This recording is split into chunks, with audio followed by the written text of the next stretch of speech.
Hey everybody, welcome to Between the Lines with Chris Curran. I'm your host, and today I'm here with recording artist, audio engineer, entrepreneur, author of the ebook Master the Mix, 10 Essential Tips for Audio Mixing and Mastering. He also had a song in NBA 2K21 soundtrack. Ladies and gentlemen, first name Shayne.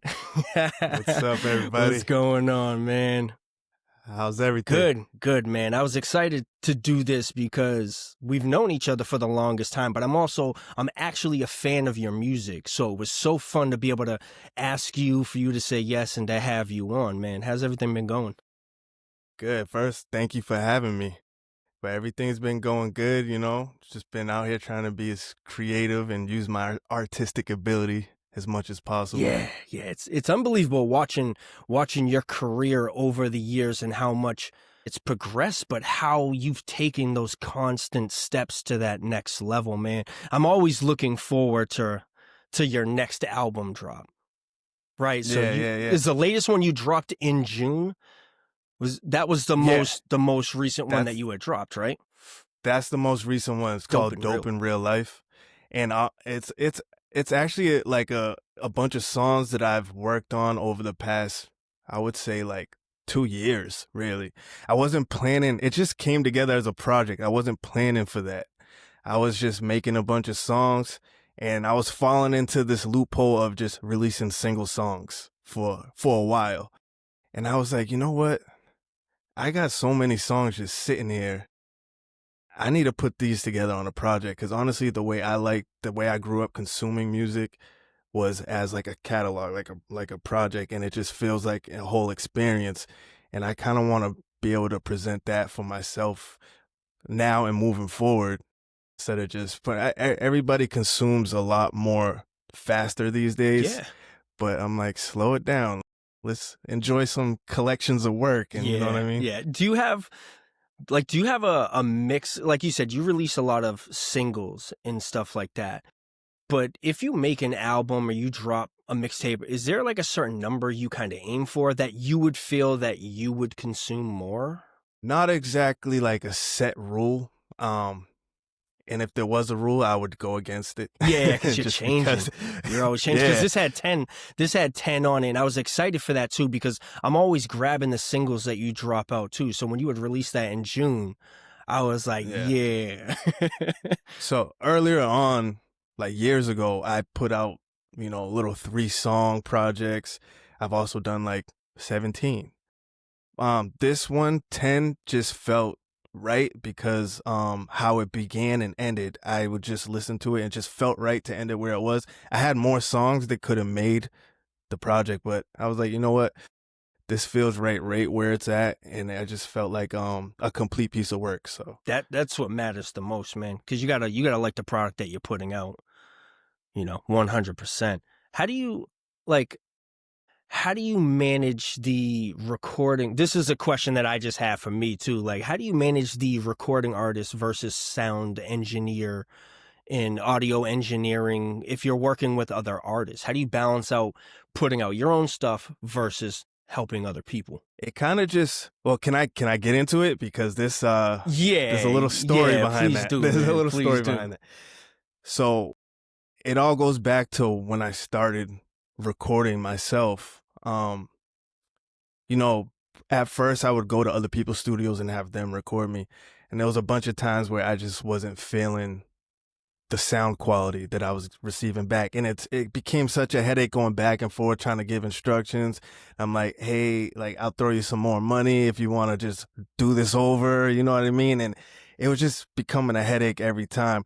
Not that I don't completely trust other people, because a lot of times I did get a good piece of work, but I just found that when I sat down, once I finally learned how to do it, I would sit down, I can just really dive into mixing my own music. It was just a lot better process. And then I just fell in love with the process of taking a song from nothing. There was no idea. There was a blank sheet of paper, and now it's a complete piece of work.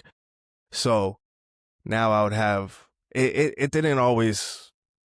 wasn't always people coming to me to record their music with me. At first it was just me and people asking, what studio did you go to?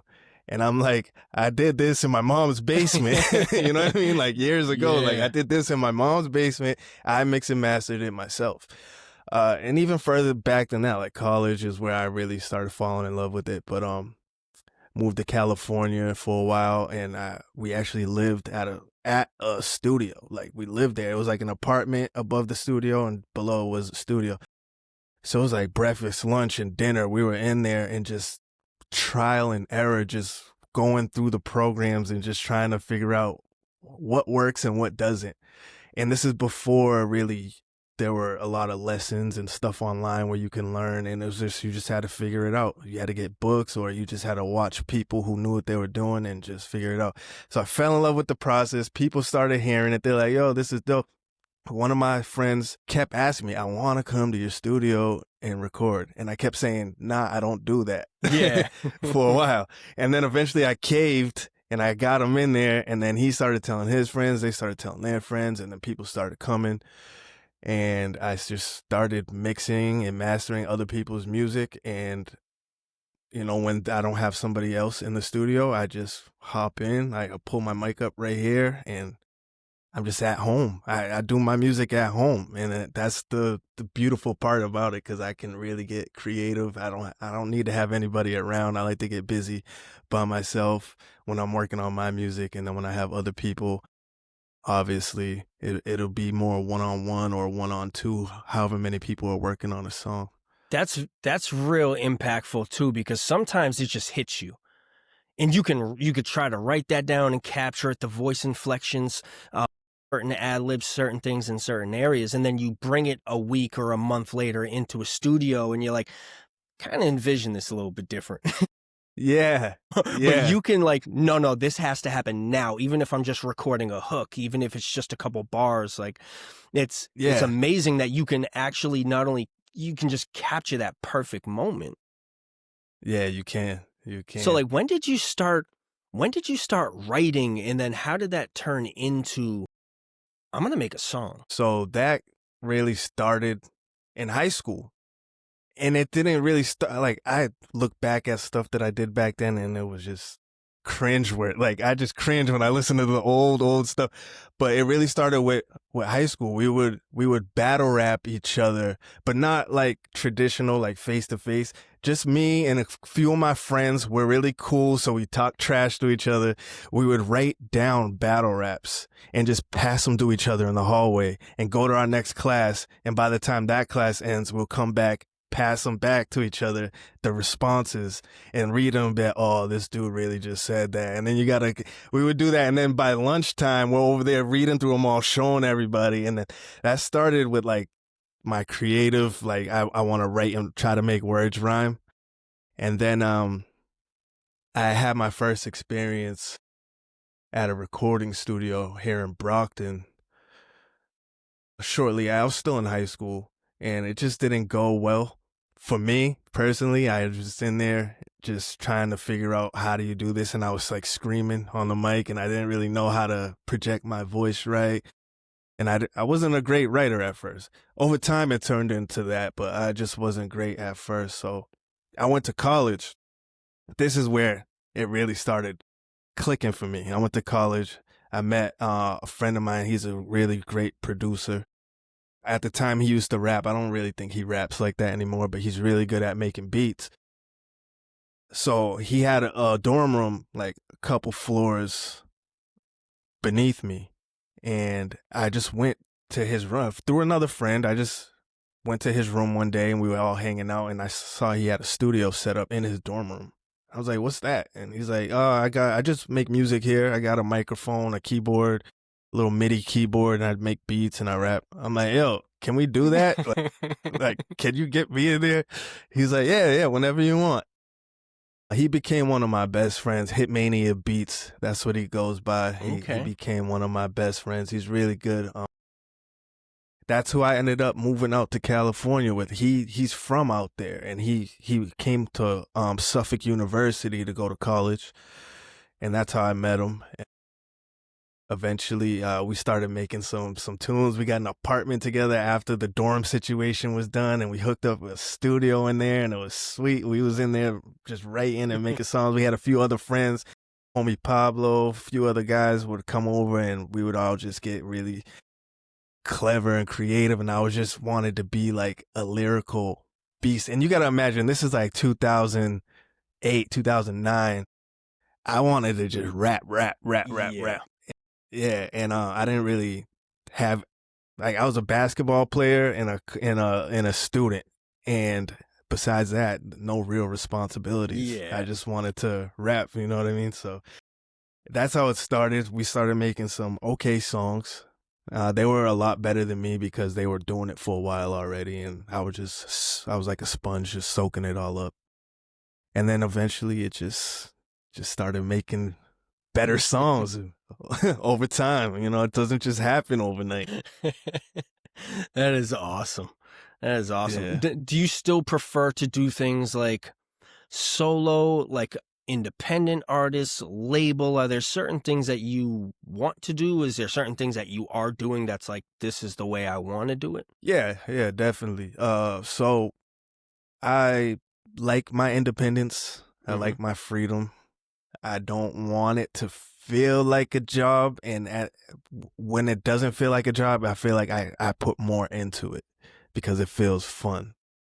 That's like part of the reason why I stopped playing basketball. That was my first love, and it started feeling like work. Yeah. And I fell out of love with it, and then I stepped back for a while, and then I love it again. You know what I mean? So it's like that with music for me right now. I don't want it to feel like a job, but if the right situation came along, I would think about it and we would see, you know what I mean? Like, for example, I just turned down a paid opportunity, and it's nothing against them. It would have been fine, but it would have taken me away from my family.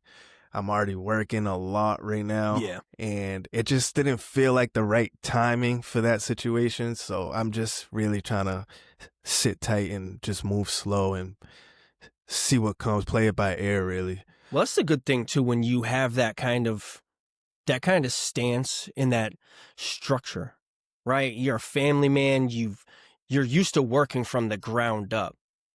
So it's like the morals and the principles of, I'm not going to compromise things that I've built for a couple extra bucks, especially if there's so many ways that you can actually get it. You've been able to provide for your family and take care of your family. Those are big things, man, because a lot of people will just turn and leave everything behind. Yeah, that's true. And I never wanted to be like that. I just always wanted the music first, you know, making the best music possible, and then my freedom. Like, I just need to be able to say yes and no when I want. I need to be able to take care of home first, and then everything else can come after. But, you know, as far as working alone, I've always kind of been introverted to myself. But lately, I've been wanting to collaborate with more artists and producers. And I got a project right now coming out with my boy. Actually, like maybe like 85, 90% done with it. Being Bigger, you know him, Rashad. He went to school with us. We got this project that we've been working on, and oh my God, it's probably some of my favorite work that I've been a part of. You know what I mean? And we're sitting there, and he's actually one of the first people that I've known that rapped. Like, way before I started, he had like an album printed out on CDs and was giving them out like way back. You know what I mean? Like, I'm talking like 16, 17 years old, and he was already doing it. And I was like, yeah, I want to do it too. He was one of the first inspirations locally in my circle that I knew that was already doing it. And now we're together years later, finally working together. You never know how it works. Beautiful thing. Yeah, you never know how it works, man. You see some of those people, and you just get to watch it come together. You really do. And I agree too, because in so many ways I'm an introvert, and people don't expect it too, because like, you're an artist, you perform in front of crowds, like, you talk to people, you're constantly around the scene when you're doing the music. And it was the same thing with me in baseball, but I was always like the first person to go home. I always just did my own thing. And I was talking to a buddy too, and he had said, introvert. Definitely start a podcast and put a camera in your face, type of thing. I'm like, but it's dope because it makes you come right up against yourself. It does. And you got to conquer yourself, like right there in that moment. You can't turn away because you're already in it, and you got to just do it. It's a true challenge. I was talking to you right before we started up too, that when I announced the podcast on August 8th, I didn't even have a microphone or headphones. But I knew it was a way to hold myself accountable because I had thought about doing this since like 2017, 2018, and interviewing just athletes. Whether you were 9 years old or 90 years old, I used to coach an AAU baseball program, and I played with professional athletes. And that was always kind of my target. And then I grew, and I just started to meet interesting people. Now I get to talk to recording artists. I can talk to parents, and it's just everyone that I find interesting. Type of thing. And the more you do it, the more comfortable you get doing it. Yeah.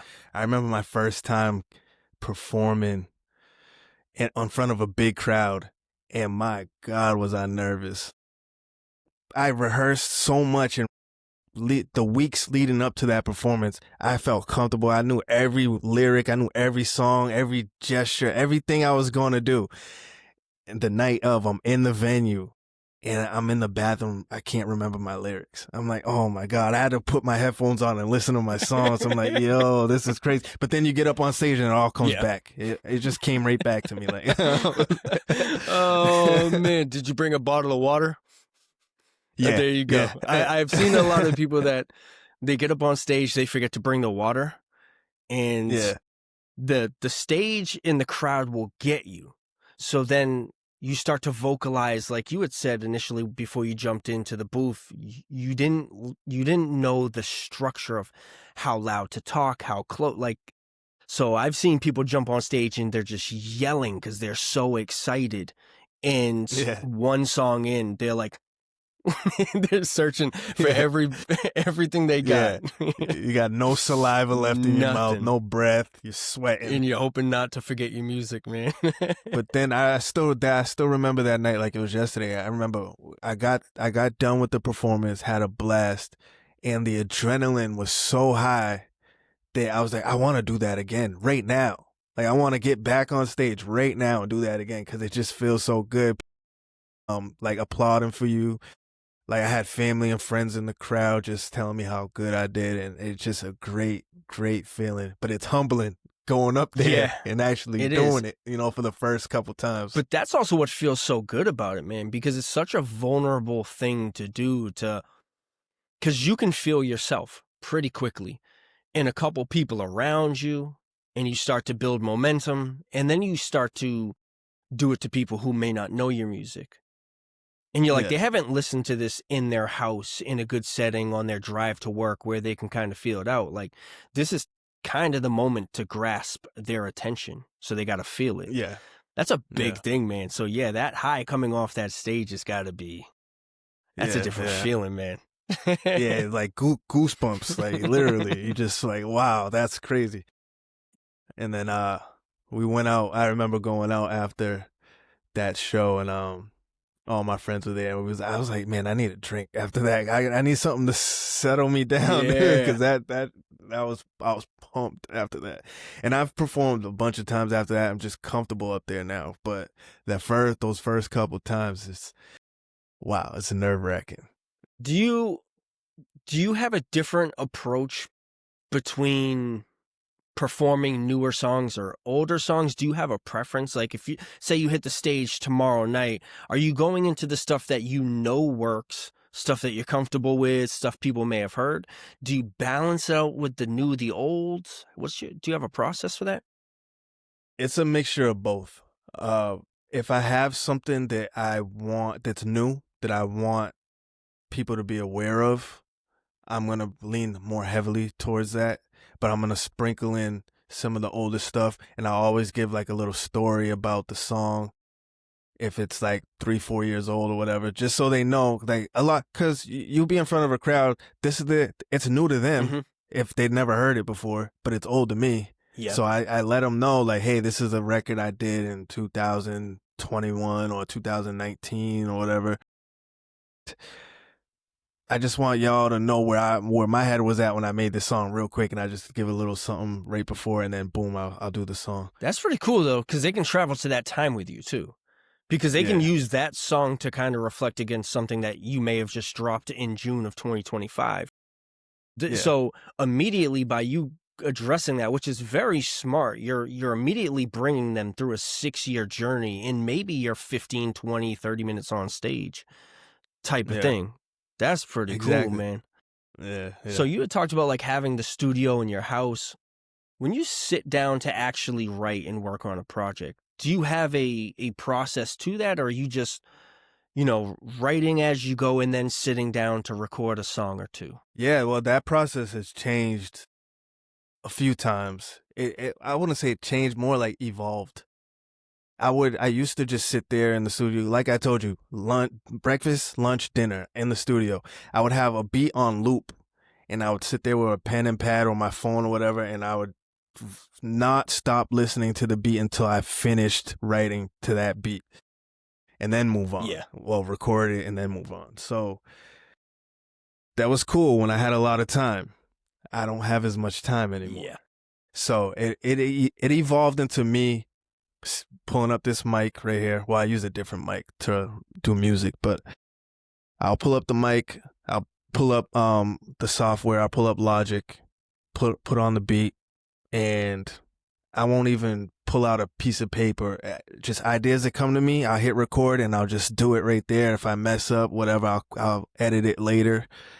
And as I come up with ideas, I just record it, almost like a voice memo. Yeah.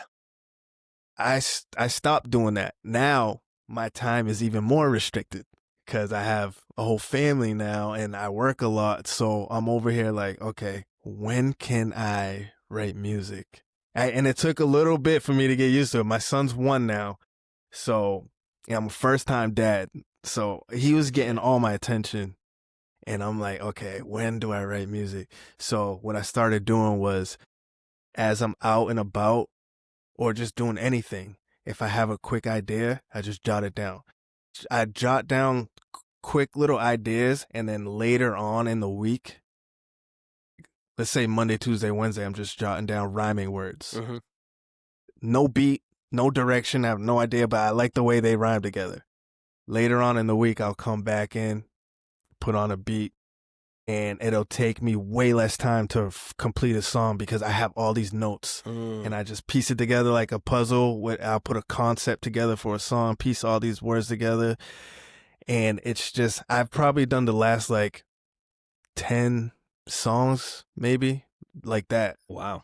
Like a couple weeks ago, we were on a road trip driving from Brockton to Maryland and back. That whole round trip is like 17 hours.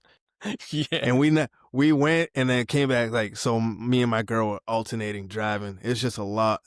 Every time I had an idea, if I was driving, I was like, hey, Danielle, can you take my phone and write down this idea for me? And I would just tell her like this. Or I'd be like, text me these words in order and come back to it later and I'll make sense It's of a it. family business. You got to do it, man. Is. That's so cool. Wow. And I pride myself off of lyricism. I pride myself off of really rhyming good, like hip hop. I'm like into the culture of like rapping as like a competitive sport, trying to be the best you could be. So even though I do it like that now, I still don't like go against the grain with the culture of hip hop. Yeah. It's all about the integrity of the sport for me. Yeah. So, yeah. You keep it within the, I was trying to say you keep it between the lines, but I didn't want to sound like I was trying to plug this, but like, that was a good one. I know, but so that's why I was stumbling right there. Cause I'm like, I wanted to say that, but it sounds like a plug, but you keep it within the framework of the game because you appreciate it so much. That's pretty cool. What about like your beat selecting process? Do you typically write in the event that you have time? Let's say it's a perfect scenario. Are you writing this song to then find a beat? Are you listening to a beat and writing the song to it? Is it kind of a relationship? Preferably it's beat first. Preferably it's letting the beat kind of tell me what the song's going to be about. So even if I had a bunch of ideas written down on the wrong beat, it wouldn't work. Mm-hmm. You know, so the beat's going to really determine where I'm going to take it. So I prefer a beat first. I never really seen myself as a producer, like a beat maker, but I am a producer because I do a lot of post-production on the music.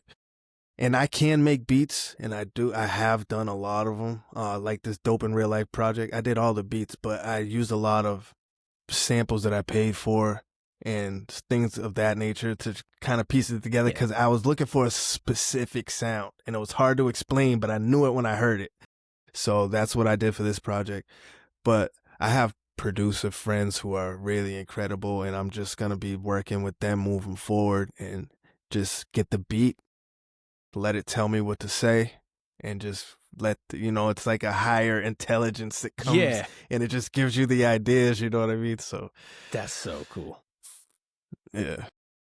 When you do sit down to write, I almost have to say it that way because when you have a kid, the process changes.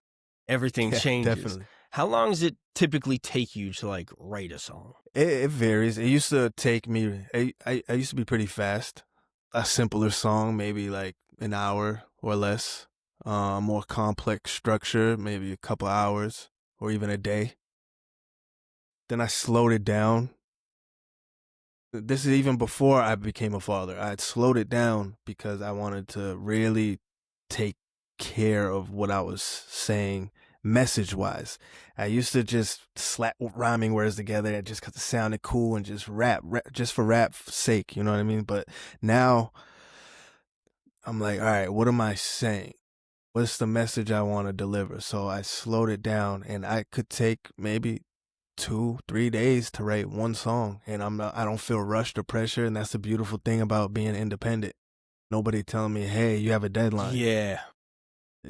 No, that was one of the important questions that I had too, because I like your music. You can tell that you put a lot of effort and thought into what you do and say, because it's different than a lot of the other artists that I would listen to. That's what kind of draws me into the music that you post. And that's why I was happy that your most recent one had 10 too. You know what I mean? So you play it out like it's a book almost. The whole thing flows. It's not just a random song and random piece together like you talked about. You're not just putting rhyming words together because they rhyme. Like everything's like a feel to it. Yeah. And well, I appreciate you for noticing that. Yeah. Because that really is like a conscious decision to do it like that. And I put a lot into actually working like that because some of my favorite hip hop projects have been like that. When you go back, listen to like Big Pun, Eminem, Nas, Jay-Z, it feels like they take you into a world and you're just in this journey all the way until you're done, and it's like you're watching a movie. Yeah. You can close your eyes and you can almost see what they're saying, and those have been some of the biggest inspirations for me when it comes to being a hip hop artist. Is not just to rap, but to actually give something. The real, like the hip hop fans, the people that will actually appreciate the music and the genre, not just what can you turn up in your car, what plays at the club or anything like that. They'll typically notice that there's a storyline to these songs, type of thing. Yeah, and don't get me wrong, I love the parties, I love the party songs and the turn up. I love the new culture of hip hop too. There's a lot of dope people out there. You just got to find them. It's just the fact that we have access to so much of it. It's hard to find them sometimes, but when you do, there's a lot of dope artists out there. And I've made fun songs before. I've made stupid songs, and I've put them out there just to have fun. Have you fun know with it, what I mean? Yeah. But when it comes down to the nitty gritty and what I want my legacy to be is making a really good discography, a really good collection of work that just stands the test of time. Yeah. You said that you're working with BAM now. Yeah. What's that like? How is the dynamics? There's certain things, I mean, obviously, if you're solo, you're doing your own thing at your own pace, your own time. Is there, like, a different element with, how you challenge yourself working with not just another artist, but someone that you had seen do it for over 20 years? Yeah. Somebody who I admire in the field. Yeah. And honestly, he reached out to me and said, "Yo, we got to do something." And I'm like, "Yeah, because that's my brother from way back. We've been homies through basketball, elementary school, like since forever. Yeah. We just never hooked up like this on the music. And he's really good. He's really good. So I knew I had to bring it. Yeah. And it really kind of pushed me to a new limit, because I'm like, this, I can't slack around this kid because he's just gonna out rap me. And not that I want to out rap him, but I at least want to rap on the same level right here so we can have a cohesive project. And so far it's been like that. It's been Yeah. cohesive. It's been super cohesive. The fact that we're so cool, like we went a few years where we kind of drifted apart. I lived in Cali, whatever. He has his family, I have mine, and we're all adults now, so Yeah. you kind of get, wrapped up into your own world. But recently we came back together and we did a song that we put out, and that song opened us up to doing a whole project together, That's awesome. because that song was pretty cool, and it was a really dope song when you hear it by itself, but compared to the other songs we're doing, it's like, oh my God, this doesn't even, we could almost take it off the project and just put It was good enough to lead into more, and then you look back and you're like, yeah, it all started from that. yeah, yeah, That's, yeah. that's awesome, man. That really is. Do you have a favorite song? I know that's like that's more for me as a preference because I listen to the Yeah. songs. So, do you have one that was like a favorite to sit down and write or record? Is there just a song that's kind of stuck with you? Like one of my Yeah, own. yeah. I know that's weird. I know Jeez. that's weird to Yeah. say, but It you know, no, it's not a weird question. There's probably a few that it's a toss up, but I like the motive because of where I was, and I was trying to do a lot of shows, and that song, The Motive, is about being out and on the road and hustling and trying to get money, and in the hip hop field. And that's the song that ended up on 2K, NBA 2K, and I had the most success with that song. So it was like a great time in my life. So that's one of my favorites. I think another one is Longevity, because it was just about like legacy and family, and like leaving a stamp on this thing that we're doing here. And then on my new project, Why Am I Like This, just because I went so hard on that song, and the beat just knocks, and I was like, yeah, this is the one. I love this song. yeah, I like Stay On It. Stay on it. Yeah, That's one of my jams, and unfortunately, I'll catch myself listening to it on loop, like in the car, Yeah, and I'm yeah. just like listening to it because you'll Yeah. have certain ones that I'll listen to that's like, listen, if I rapped or I wrote music, I'd want this song. Like I would have wanted to have made that song. So I listened to it and I'm like kind of jealous. I'm like, damn man, I wish I wrote this song. You know? Oh man, thank because you, it's man. Thank you. the point of it too is like just staying on it. I gotta stay on it. You know what I mean? Yeah. I put my full body weight on it. You know, that Yeah. kind of purpose of what you brought to the song to it, like it holds true. And I think what I'll look for too, the reason why I asked you what's your favorite song of your own catalog is I always get interested in seeing the time frame of people's life. Right? So it's usually, maybe it's not the most successful song, but it is a song that throughout a transition in their life, maybe they've lost a loved one, maybe they've had a son, something like that that creates that vibe behind that song. So that's why I really wanted to ask you that, and it was interesting to hear some of those. some of those Yeah, songs, yeah, man. yeah. Especially something like Yeah. Longevity too, because you also talk about respecting the craft and the music too, and how you plan to Yeah. stay around. Yeah, yeah. So, I mean, back when I was making those songs, it was all about consistency Mm-hmm. for me. That's like where my head was at, because I wasn't always so consistent, but I wanted to be. So I'm like, let me write about it and let me start feeling it in my soul. And it just became a part of me to be consistent. Even if I'm not publicly putting music out, I'm always working on music Yeah.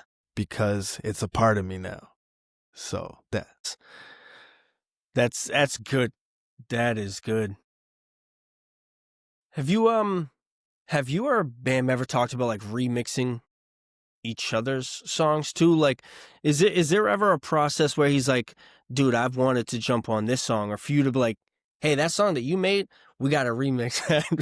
You know, I'm not sure where the elements yo, lie within that, I don't think we ever talked about that, but that's a good one. I'm gonna bring dude. that up to Because him. You know you what? have some We got dope singles too, and you yeah, say Bam, and I've seen the song that y'all released, and I know that for me it's a little bit different than the average listener of this podcast because I played junior high basketball with you. Like I yeah. went to school with both of you, so I've seen kind of what you guys have both done, and I've always wondered about that of you dropping singles and you being the only one on it. That how would someone like Bam be on this, or how would you be on his? That's a dope idea that I never thought of. I gotta bring that up to him. And I was gonna say, when we get ready to put this project out, you gotta have both of us on here. Cause Absolutely, man. I don't even want to give the name of the project to everybody without him here. Come Like, on, I man. want Just him just here say to it. be, We'll edit it out. I'm just kidding.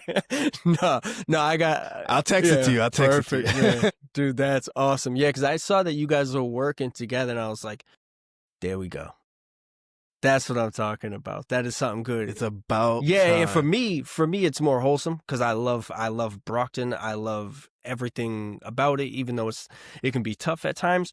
But to have the artists from here too, such as yourself, where it's like I really enjoy your projects because I've also seen the upbringing. Yeah, You know, yeah, you can see yeah. the purity and the truth behind it too.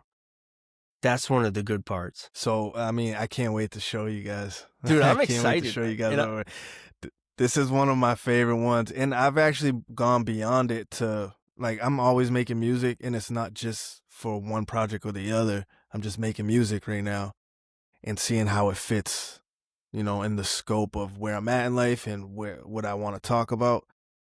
And that's how you just keep the creative juices flowing. So I got a bunch of other songs too that it's just they're there, and I'm just waiting for that right moment to say, "Hey, here you go." oh yeah. I have a brother who's a little bit younger than me. There's like a 10, 11 year gap right there. His name's Tristan. He's making music too. I got a couple records with him that we've worked on together. He's been in my studio. I've mixed and mastered his songs too, but I got stuff in the works with him where we're working together. And I'm just looking to collaborate with the people in my circle that I'd never really worked together with. So it's about time. That is cool, man. Well, like you said too, you being an introvert at times, kind of, you typically find your own thing, and that's what you do. Yeah, You know, exactly. Yep. dude, that is awesome. That really is. Now, does you having your firstborn, does that change anything that you choose to put out, like in the future? Do you see yourself kind of redirecting in any? Does it make any impact on what you would plan to do? As far as like content wise, like conceptually, or Are we gonna hear a song? about fatherhood? Maybe about fatherhood. That's crazy that you said that, because I started it today. Shut up. I started writing it today. I did. Man. I did. Yeah, because it could take a little bit of time to get the reins underneath you with that. And we've talked about it too. Like every couple months, that schedule changes with your kid and finding the time to write. And Yeah, it does. It does. But I found this inspiration today to write a song about my experience as a father. and just the range of emotions you feel. It's like I never expected it. You know what I mean? It's like I know love, but that's a different love right there. It's a different level of it, It is. and I need to be able to. I don't like making like sad Hmm. songs or like sentimental songs. I need to make it sound dope and still be like show the love in it at the same Yeah. time. Yeah. So I'm gonna take my time with that one for sure. Yeah. That. Yeah. Yeah. I had to ask that because I became soft once I became a dad. Very Yeah. protective in the way that you're supposed to be. You know what I mean? That won't go away. But like, I'm afraid to watch John Q as a father because now I see movies in a different light. Before I watched movies just to watch movies. Now I'm watching them as a father. And Yeah. yeah, I talked to my brother about that It's where I'm like, I don't know if I could watch John Q. You know? yeah, that movie's deep. Yeah. I haven't watched it since DVDs were out. Yeah. You know what I mean? Like that movie is Yeah. powerful, and It really is. yeah, it's like damn. It's not that the movie changed, but it's you Yeah. changed. You know what I Mm-hmm. mean? So you can't really approach it the same way where you could just sit back as a teenager Yeah. and watch. Yeah, Yeah. You're watching it all changes. Perspective changes. And that's why I wanted to kind of see where you were for that too, because that's also now it's also music that I look into because yeah, my some music preferences has changed since becoming a dad as well, where when people were making, if Nas is singing about daughters type of thing where yeah, it's like I don't have a daughter, but you listen to Justin Timberlake, Young Man, stuff like that, and now it makes a little more sense as you become a parent where you can appreciate that track a little yeah. more. So, Yep. um, You know what's crazy that you brought up Nas is back when I was, 12, 13 years old, I would tell everyone Nas is my favorite rapper. And I don't know why I used to say it back then. I know why I would say it now, and he still is one of my favorite rappers.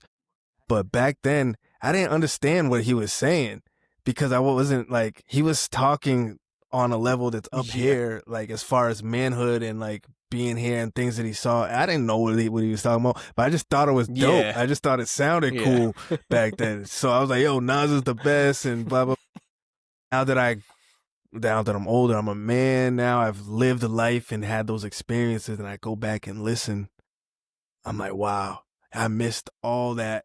It just went over my head, yeah. and now I'm catching it. Yeah, you have to revisit some of that stuff as you go through the different stages of your life. It's Yeah, unbelievable when you start to take a look as you hit different phases. And I've mentioned that a couple different times is whether you have a new girlfriend or a fiance, a wife, a husband, you have your first kid, you're going through all these different doors that you didn't have before. You having a son, you open the next door, to life where the perspective's completely different.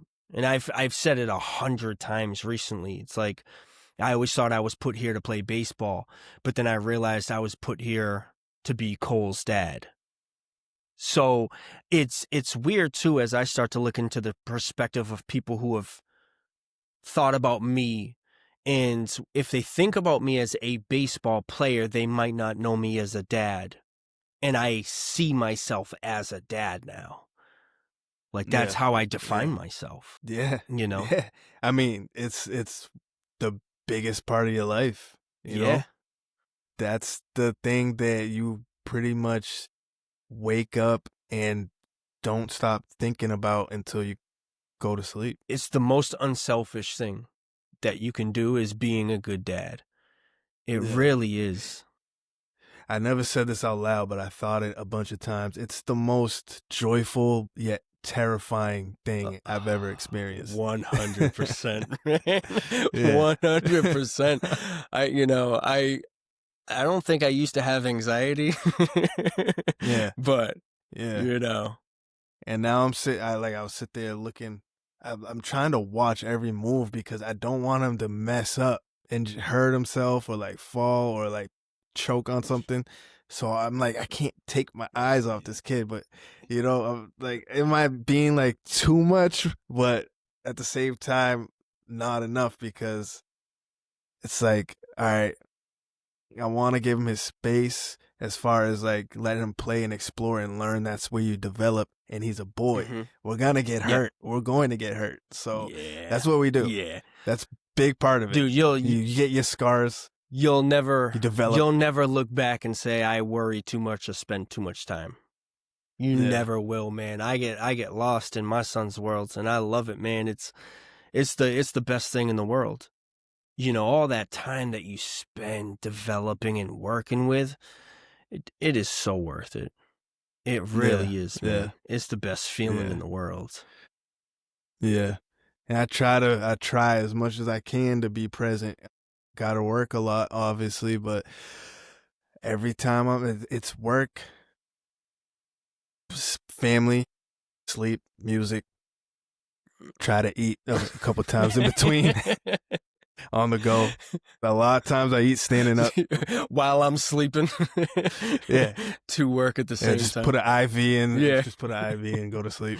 Dude, that is awesome, man. That is good. Has the family dynamics with that, with the kiddo and seeing the family? Do you get to travel around a little bit? I know you're working a lot, but you get to spend time with the family. Yeah. The family I've already had a big family, but it just got extended. Yeah. When me and my girlfriend got together, now her family's my family and vice versa. Yeah. So it's way bigger.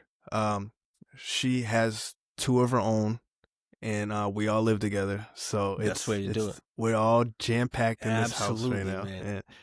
Yeah, and I love them. Like we come together. We host a lot of parties for everyone's birthdays and holidays, and everybody comes over, and they've welcomed me in with open arms, and I've welcomed them in, and my family's welcomed them in with open arms, and it's just been working really good. And we just try to keep everything as peaceful and just keep it moving. We're like a team. We just every day we're cleaning every day. The same mess we cleaned yesterday, we got to clean again today. You know what I mean? Like right now, you guys can't see what I'm looking at, but it's laundry and toys over there. Dude, I've gotten real good at it. I've gotten real good at doing laundry, folding, cleaning, dishes, everything, man. Yeah. It doesn't stop. It's never ending. Dude, a messy house is good though. It is. A lived-in house, that's the way to do it, man. Yeah. A little bit of dust won't hurt. Yeah.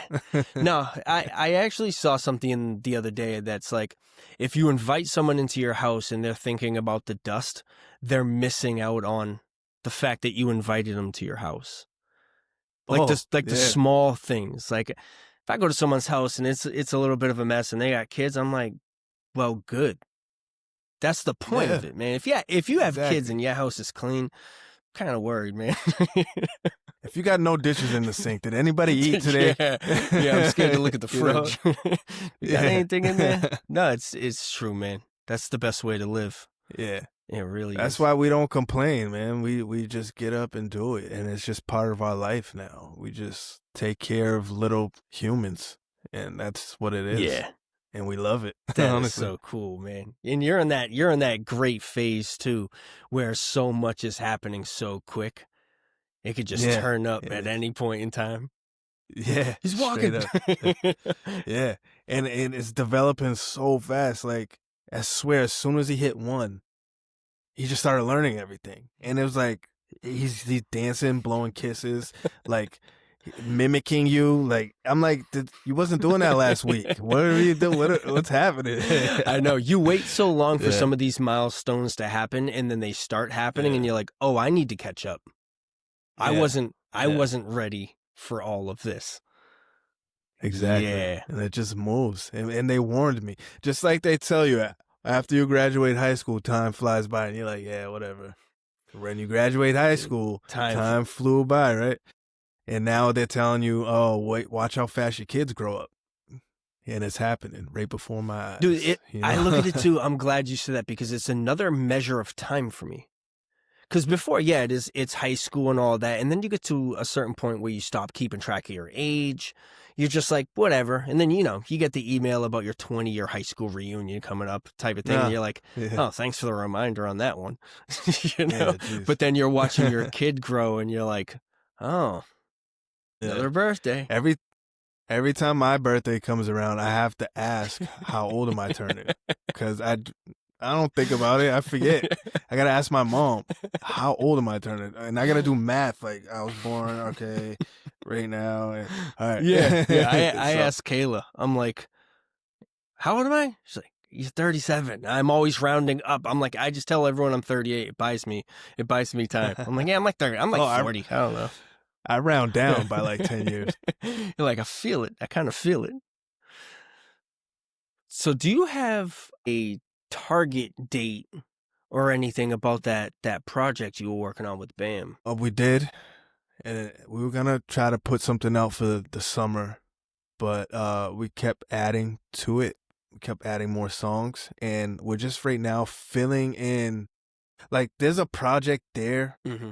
We could put it out and feel somewhat satisfied about, but I feel like there's gaps where we need to talk about certain things, and he feels the same way. So we're actually gonna put some finishing touches on it, I would say this month and part of next month, and hopefully release in the winter, maybe. Okay. You know, that's not a guarantee, but maybe earlier than the winter. Who knows? Yeah. So, well, it's something that me and him have to really sit down and decide and talk about. So, are you guys doing like a full package thing? Are you doing like the songs? Are you trying to mix in videos? Is that coming later? We want to do some visuals. I'm an okay video guy too when it comes to editing and like having a vision. I have some ideas for aesthetically how I want this project to look, and we just have to really. I don't want to start doing that until we finished all the songs, and now I can say, all right, this one's gonna look like this one's gonna look like that, and we don't got to do videos for a bunch of songs. We just really need like 2, maybe 3. And today's world is all about content on social media, and we could do tons of just reels and TikToks and just stuff like that if we want to go that route. But I did that for my last project, and the aesthetic I chose was a lot of crazy effects and everything because it was called Dope in Real Life, and I was like, okay, let me kind of do these visuals in a way that make you say, okay, this is aesthetically like wacky. Yeah. It's like wild, you know what I mean? But the music is dope in real life, not on social media. It's dope. That's cool. So it actually matches like the title, you know? Yeah. So, but this next series of videos that I do, it's going to be less effecty. It's going to be more artsy, more artistic, and I kind of have like an idea of where that's going in my head. Just got to get it done, put it down. Yeah.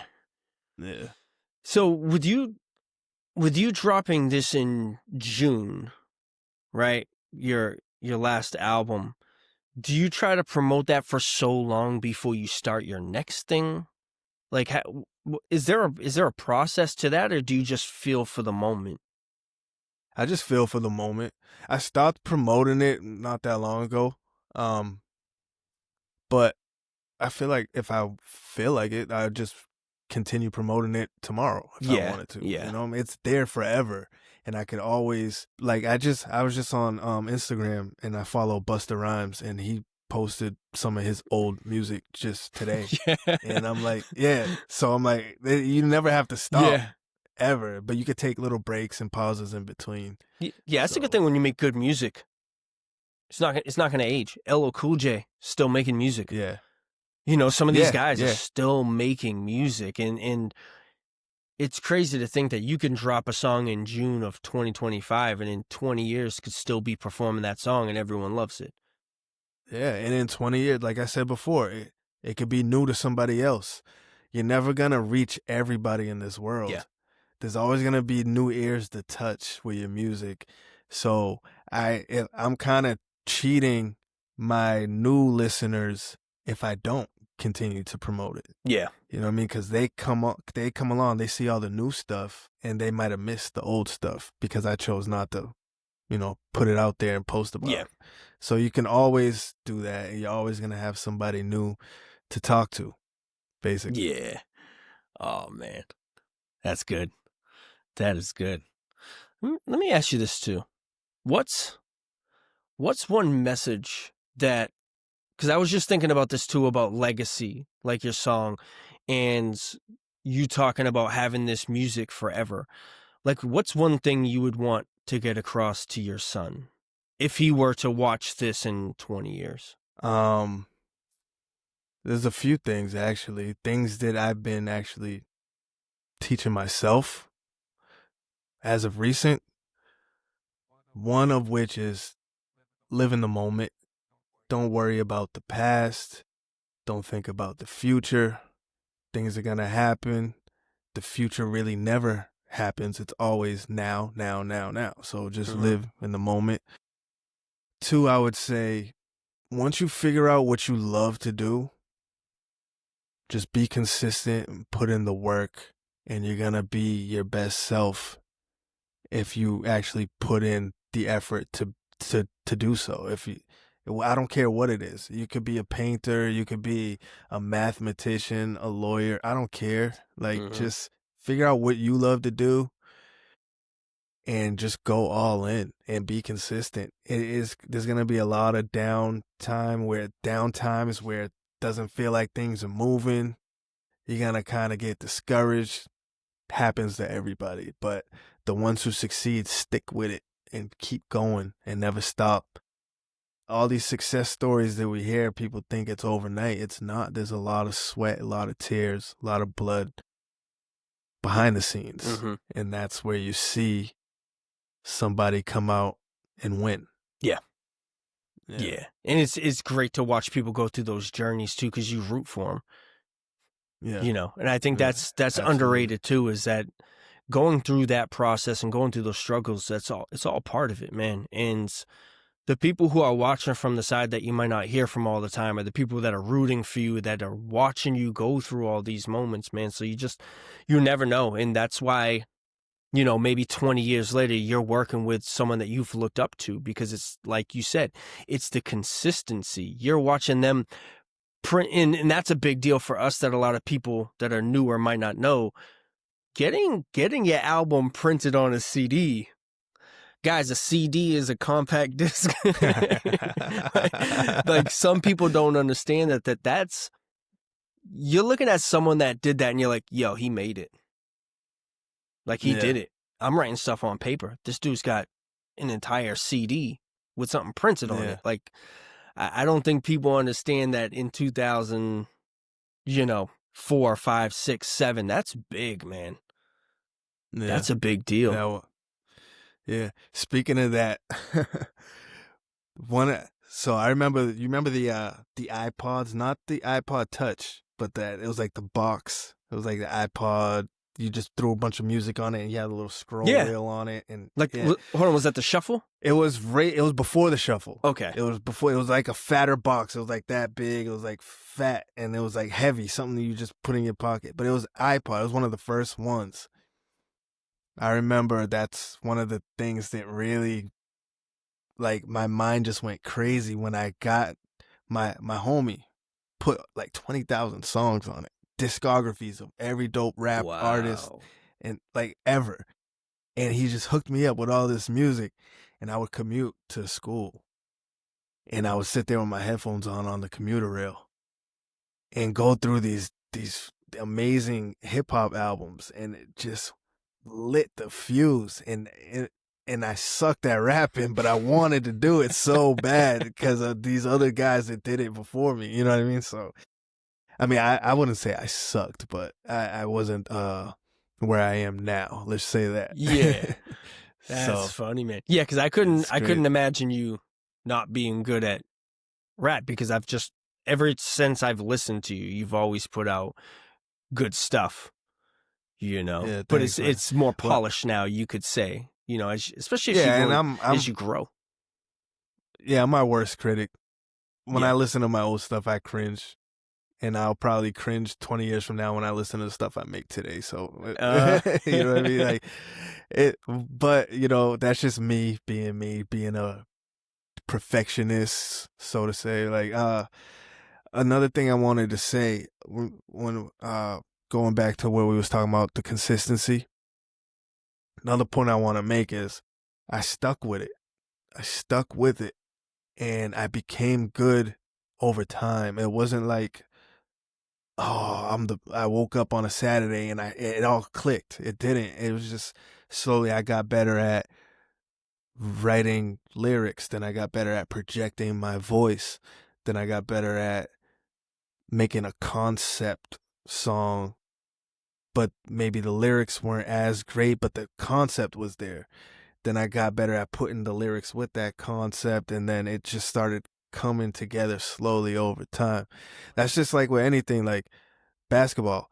I got cut in high school a bunch of times, and then I walked on in college. So I'm like, wow. if I'm good enough to play here, I was good enough to play in high school, but I just got overlooked because there's a lot of talent. You know what I mean? But I stuck with Yeah. it. I never stopped. I stuck with it until I saw that somebody say, yes, we want you. Yeah. And then, No, that's it's crazy when you think that. I was talking to my buddy and he was cut from his high school baseball team like as a junior. Like he played freshman, played JV as a sophomore, and then was cut like his junior year type of thing. And then he went to like Alabama to play baseball, and then later on he played professional baseball. And wow. this was a good school in Massachusetts. You know, it was like CM that, you know, he ended up getting cut from, but it was really political, but it kind of set the tone of like someone's viewpoint of you does not have to be your end result type of thing. Yeah. And he's just like, Yeah. whatever, man, that's just their viewpoint. And he went out and he did his own advertising, his own marketing, and hey, I can pitch for you. Like, let me send you a tape. Let me come show you what I got.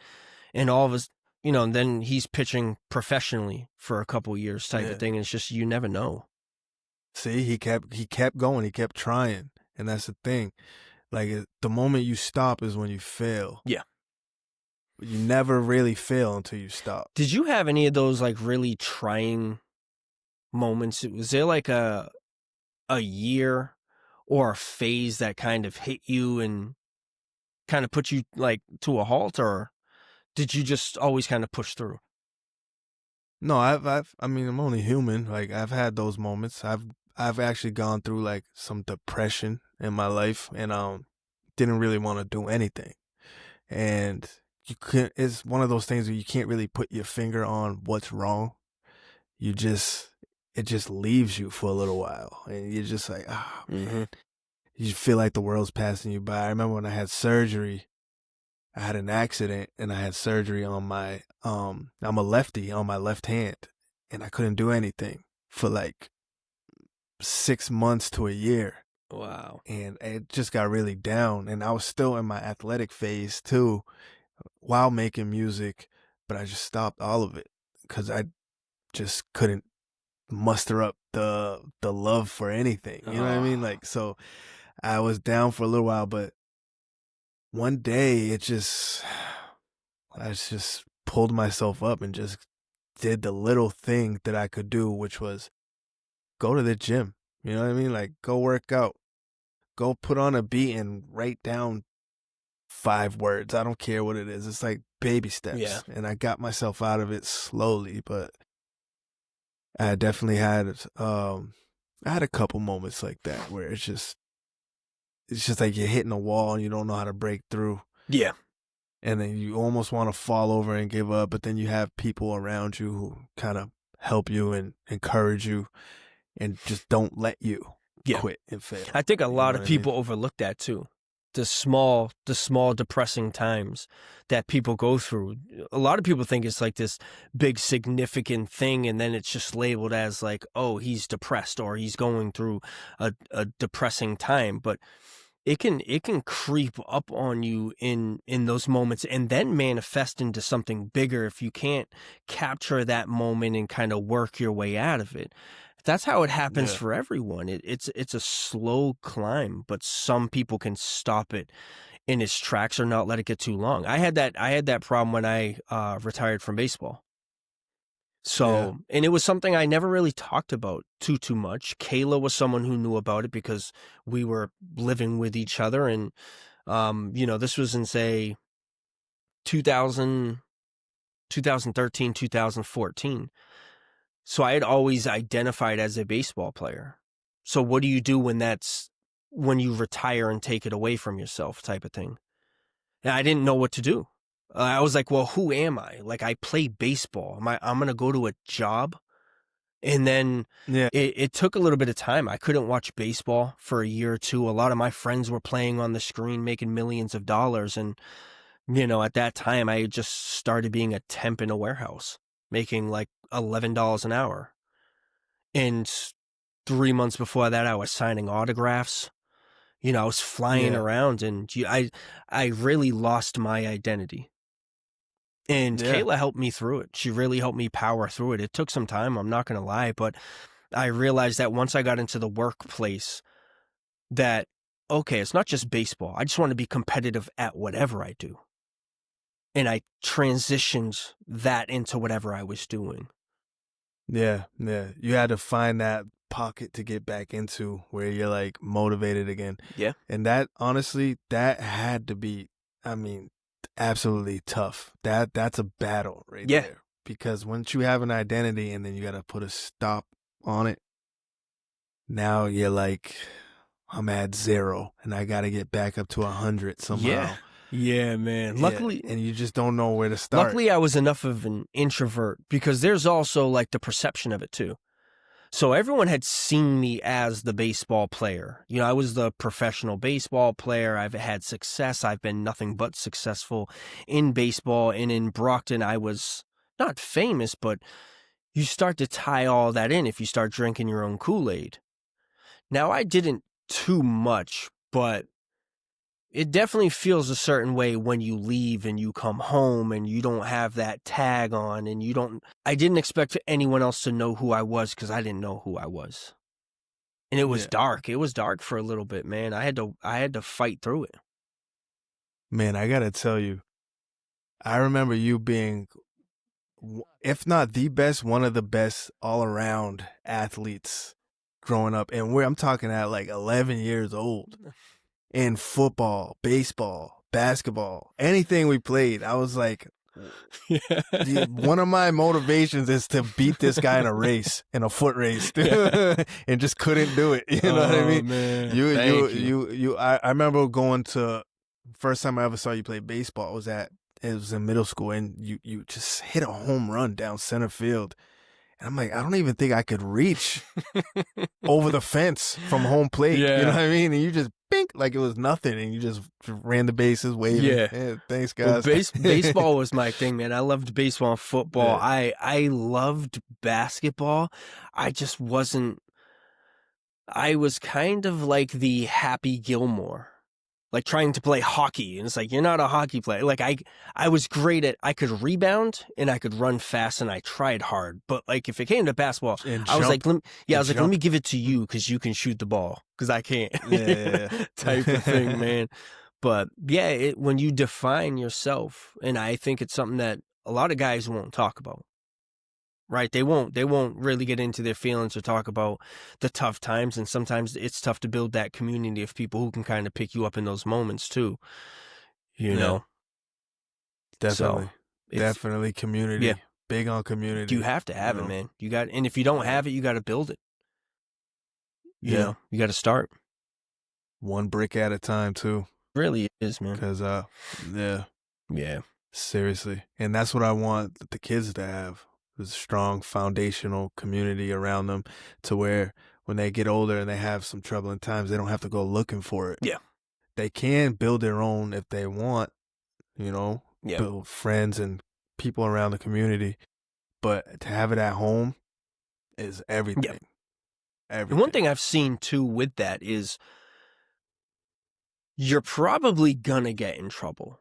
Even if it's a little bit of trouble, you're gonna get in trouble. But if you have a strong foundation, you always have something like, hey, you messed up. Yeah, no, I messed up. And you have a good place to say, I gotta restart. I gotta kind of get back on my feet. If you don't have a foundation and you fall, sometimes you could just keep falling because you never land, type of thing. Yeah. So it's at least presenting that of like, listen, you might go out there and get in some trouble, limit the quality of trouble you get into, but you got that foundation, man. The quality of The trouble. I quality of like trouble, that. there's certain things you can bounce back from. There's certain things you can't. Yeah. But Absolutely. it is, man. Because I had a good foundation. I had a good foundation. So when I found myself in trouble a couple times, light or heavy, I always had a place to kind of start fresh. That was important. And that's good. You need Yeah. that. Like I had a good foundation too, but I was a knucklehead at times. Just Yeah. out there, Yeah. just being a dude, just Yep. out there. But definitely always could come back to like a lesson and love, even if it's tough love. Yeah. You know what I mean? So that's needed. We need Yeah. that. 100%, man. So let me finish it off with this. Like, what's next for you? Where, like, obviously, where can people find you? I got to ask you that too, because I mean, I know, but like, what's in the works? You had mentioned you're working with BAM and stuff like that. Is there anything else are you working on anything independently, or are you putting that focus into that project? Because that seems live. I am I'm working on a few things. That is one of the main immediate focuses is that project with BAM. I am working on a passion project of mine, all music related. And basically I just want to take my knowledge of the post-production of music and be able to teach people how to do that. Yeah. And just like I did with the book, Master the Mix, I'm basically going to put that into a structured program for people to be able to just get access to from home. And I'm putting it all together now. It's not really all together yet. That's why I don't really speak on it yet, but I have things set up for me to put that in place. And I've been working on it in the background when I can. But once I put that out, I'm going to go all in on it. So I just got to make sure that my mind, body, and spirit is fully ready for that, because that's going to be a big shift for me, because I'm just going to really put that hat on as well as the hat of an artist and juggle all that. So yeah, that's coming. And then obviously other music is coming, and we're just working on that, on the band project and some solo projects that I got going on too. That's pretty cool, man. That's pretty cool. Yeah. Where can people find you? Like, as far as handles or social media? Yeah, you can find me on like Facebook and Instagram at first name Shayne. Shayne spelled with a Y, Shayne.